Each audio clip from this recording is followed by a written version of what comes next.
My work is titled Works on Paper, and it's a series of linocuts which speak about the paper industry in Finland, and more particularly about how the paper industrialists were involved in preventing workers from organizing in Finland and wanting to keep this kind of feudalist structures where workers have to be loyal to the factory, and then on another hand about how the paper companies, with the protection of the Finnish government, were supplying the apartheid state of South Africa with paper, and this is a newsprint paper, so paper for newspapers and magazines, which was in those days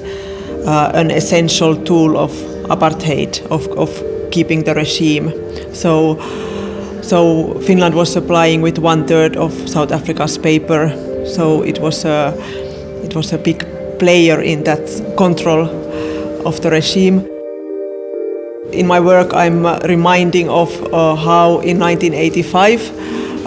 Transport Workers Union in Finland decided, out of frustration toward the government, they decided to stop handling any goods between Finland and South Africa, and eventually they forced a boycott of goods. And another thing, of course, what is important to point out, although I am somehow telling about the Finnish Transport Workers Union and about how then it spread to other Nordic countries, and trade unions in other Nordic countries were also joined this boycott. But when these workers risked their jobs in this boycott, perhaps actually the real struggle happened in South Africa,